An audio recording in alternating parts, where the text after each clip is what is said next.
सभी पशुपालकों को मेरी राम राम। मैं डॉक्टर सोनू गढ़वाल मादा पशु रोग निदान विभाग में सहायक प्रोफेसर के रूप में कार्यरत हूँ। आज मैं आप सबके साथ एक ऐसी समस्या का बारे में बात करने वाली हूँ जो कि बहुत ही गंभीर समस्या है, पशुओं में बार बार फिरना। पशुओं में बार बार फिरना एक बहुत ही ज़्यादा गंभीर समस्या है जो हम डेली बेसिस पे फेस कर रहे हैं। जैसे पशुपालक हमारे पास आते हैं इधर क्लिनिक्स में, कहते हैं कि जी हम अपने पशु को बार बार मिलवा रहे हैं, अच्छे क्वालिटी के सीमन से उसका बीज रखवा रहे हैं, लेकिन फिर भी क्या है कि वो पशु आगे का नहीं हो रहा। तो ये एक हरियाणा में बहुत बड़ी समस्या है, जैसे कि भैंस में और गाय में। हमारा हरियाणा जो कि एक भैंस प्रधान स्टेट है, तो उसमें क्या है कि जो भैंसें हैं वो गर्मी के टाइम में, जैसे कि गर्मी बहुत ज़्यादा गर्मी हो जाती है तो उस टाइम वो क्या है ना, तो वो आमे में आती हैं। अगर वो आमे में आती हैं तो भी वो अगर वो 2 से 3 बार अगर उसको टीका रखवाते हैं या झोटे से मिलवाते हैं तो वो फिर भी आगे की नहीं होती हैं। तो पशुओं में जो बार बार फिरने की समस्या है, इसको हम इंग्लिश में रिपीट ब्रीडिंग सिंड्रोम कहते हैं। ये सिंड्रोम क्यों कहते हैं इसको? क्योंकि ये एक कारण से नहीं होता है पशुओं में बार बार फिरने की समस्या, इसमें बहुत सारे कारण हैं जो इसको आगे लेके जाते हैं। एक सिंगल कोई ऐसा मात्र कारण नहीं है जिससे ये प्रॉब्लम होती है। तो सबसे पहले हमें ये पता होना चाहिए कि हमारे पशु में रिपीट ब्रीडिंग की समस्या है कि नहीं है। जैसे कि आपका पशु अगर नॉर्मल आमे में आ रहा है, हर महीने 21 दिन में आमे में आ रहा है, आमे के टाइम अगर उसके बच्चादानी से लार आ रही है, तार आ रही है, उस तार में कोई दिक्कत नहीं है, आप अच्छे क्वालिटी के सीमन से उससे मिलवा रहे हैं, तो फिर भी वो आगे की नहीं हो रही है, तो उसको हम कहेंगे कि ये रिपीट ब्रीडिंग सिंड्रोम है। तो इसके लिए सबसे पहले हमारे क्या कारण हो सकते हैं कि हम इस चीज़ को करें कि भाई ये रिपीट ब्रीडिंग है। तो सबसे पहला कारण है कि जो आपका पशु है, जो वो पिछले ब्यांत में ब्याया है, तो उसमें अगर कोई कटड़े की समस्या है या उसमें कोई इन्फेक्शन हो गया है, तो उसकी वजह से क्या है, वो इन्फेक्शन आगे आगे चलता चलता आगे पहुंच गया है। वो इन्फेक्शन आपको दिखेगा नहीं, जो तार देगी भैंस वो बिल्कुल साफ़ होएगा, लेकिन उसके अंदर इन्फेक्शन होगा, उसको हम क्या कहते हैं, सब क्लिनिकल इन्फेक्शन है। तो उस इन्फेक्शन को अगर हमें पता करना हो तो उसके लिए हमें क्या करना होगा। अगर आपका पशु बार बार फिर रहा है, 3 बार से अगर आपने ज़्यादा बार मिलवाया है लेकिन फिर भी पशु आगे का नहीं हो रहा है, तो आपका सबसे पहला यही काम है कि आप अपने वहाँ के पशु चिकित्सक से मिलिए, उनसे आप बात करिए और उनको बताइए। वो जेनेटली एग्जामिन करेंगे, बच्चेदानी का निरीक्षण करेंगे, बच्चेदानी में कोई समस्या है कि नहीं है वो बताएंगे आपको। अगर फिर भी उसके बाद आप कोशिश करिए कि एक सैंपल लें, आप वजाइनल सैंपल कहते हैं, जो आप यूनिवर्सिटी में भेज सकते हैं। जो तार आती है उसका सैंपल लेके आप यूनिवर्सिटी में भेजिए, वहाँ सेंट्रल लैब में आप आके वो सैंपल दीजिए। उससे क्या होगा, आपके अगर उसकी बच्चेदानी में इन्फेक्शन है तो वो आपको पता चल जाएगा कि उसमें इन्फेक्शन है। अगर इन्फेक्शन आता है तो आप उसी अकॉर्डिंग आप अपने पशु चिकित्सक के पास जाइए और फिर वो आपको उसी के हिसाब से आगे की ट्रीटमेंट बताएगा। दूसरा कारण क्या हो सकता है कि हम बस ये करते हैं कि हमने हरा चारा डाल दिया, चाट डाल दिया, बस हो गया हमारा काम। लेकिन हम सबसे महत्वपूर्ण एक चीज़ है खनिज लवण, उसको हम नहीं अपने पशुओं को डेली दे रहे हैं। तो सबसे ज़रूरी है, अगर आप अपने पशुओं को रोज़ 1 मुट्ठी मिनरल मिक्सचर या खनिज लवण दे रहे हैं तो उससे बहुत सारी जो समस्याएं हैं वो अपने आप ख़त्म हो जाएंगी। जो बार बार फिरने की समस्या है, आगे की नहीं हो रही है, आमे में नहीं आ रही है आपका पशु, तो वो समस्या उससे दूर हो जाएगी। तो आपको क्या है, आप किसी भी कंपनी का मिनरल मिक्सचर ख़रीद सकते हैं, लेकिन अगर आपको अच्छा मिनरल मिक्सचर है और आपको पैसे से भी रिलेटेड चीज़ है तो आप लुवास यूनिवर्सिटी में आइए। यहाँ पे जो पशु को जो चीज़ की ज़रूरत है उस हिसाब से खनिज लवण का प्रबंध है यहाँ पे। तो आप आइए, 70 रुपये किलो आपको मिनरल मिक्सचर मिलता है, जो कि जो दूसरी कंपनीज़ हैं उसके हिसाब से बहुत सस्ता है, लेकिन बहुत ही किफ़ायती मिनरल मिक्सचर है वो। दूसरा कारण ये है कि आप अपने पशुओं को हर 3-4 महीने पे पेट के कीड़ों की दवाई नहीं दे रहे हैं। पेट के कीड़ों की दवाई ना दे रहने का कारण ये है कि आपके जो पशु हैं उनका जो पेट में कीड़ों का लोड है वो बढ़ जाता है। पेट के कीड़ों का लोड बढ़ने से क्या होगा, जो आप चारा दे रहे हैं अपने पशुओं को, वो कीड़े उसको यूटिलाइज़ कर लेंगे। तो क्या होगा, जो आपका पशु है उसको पूरा चारा की जो अमाउंट है, जो उसकी एनर्जी है वो नहीं मिल पाएगी।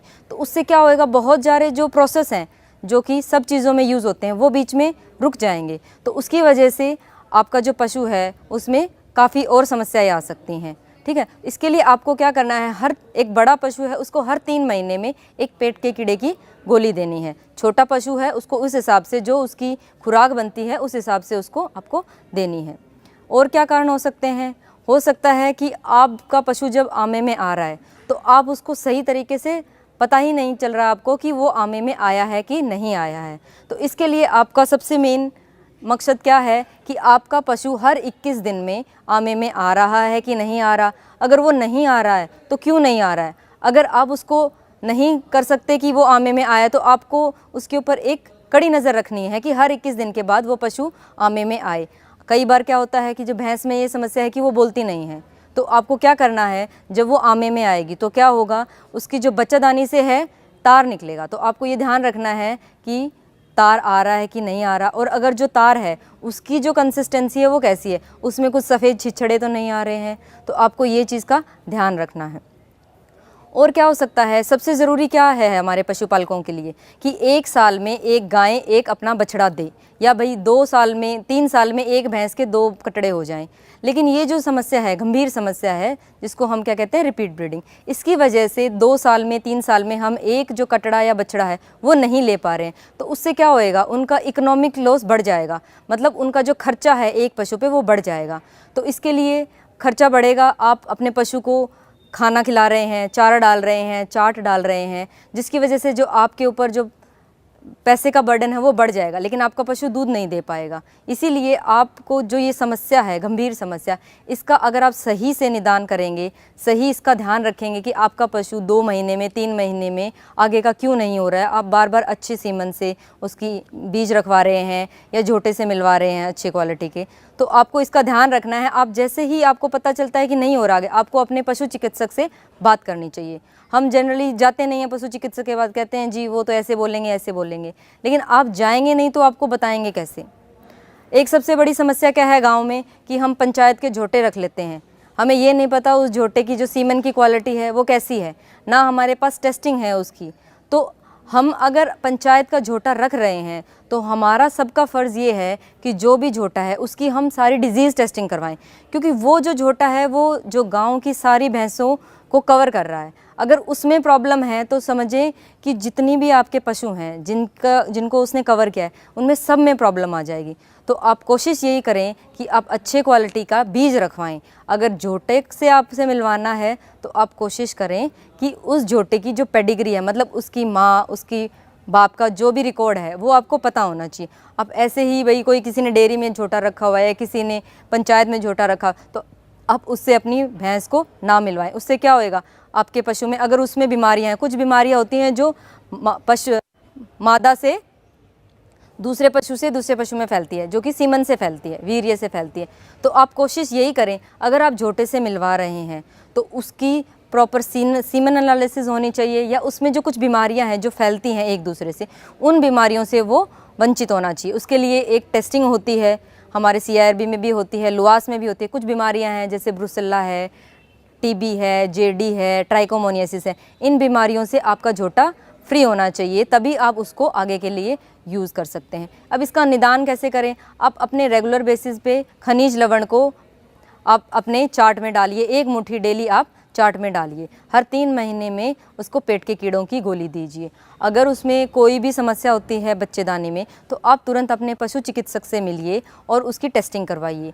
अगर आप सीमन की क्वालिटी देखें तो आपको एक अच्छे क्वालिटी का सीमन, जैसे कि जो हमारे सरकारी अस्पताल में आता है, AI के लिए आता है, उसकी क्वालिटी अच्छी होती है, क्योंकि वो जो सीमन होता है वो सारे टेस्ट क्लियर करके फिर आप तक पहुंचता है। तो आप कोशिश ये करें कि आप बीज रखवाएं, ना कि जो आपके पंचायत में जो झोटे हैं उससे मिलवाएं। और क्या हो सकता है, जब आपका पशु ब्याता है तो उस टाइम ये होता है कि पशु की जो दूध की उत्पादन होती है वो ज़्यादा होती है, लेकिन जो उसको हम चार्ट डाल रहे हैं वो हमारा 4 हफ्ते में जाके उसके सबसे ज़्यादा अमाउंट में हम उसको देते हैं। तो आप ये कोशिश करिए कि ब्याने से पहले 2 हफ्ते पहले आप उसको थोड़ा चार्ट देना शुरू कर दें, ताकि जब वो 2 हफ्ते 4 हफ्ते पे सबसे ज़्यादा दूध देगी तो उसकी जो अमाउंट है जो आप चार्ट डाल रहे हैं वो बराबर हो जाए। तो उससे क्या होता है कि जो नेगेटिव एनर्जी बैलेंस है वो नहीं होएगा। तो उससे क्या होएगा, अगर नेगेटिव एनर्जी बैलेंस नहीं होगा तो उसमें जो बीमारी है, कीटोसिस है या कोई और मेटाबॉलिक प्रॉब्लम, वो नहीं होंगी। तो इन चीज़ों का आपको ध्यान रखना है। धन्यवाद।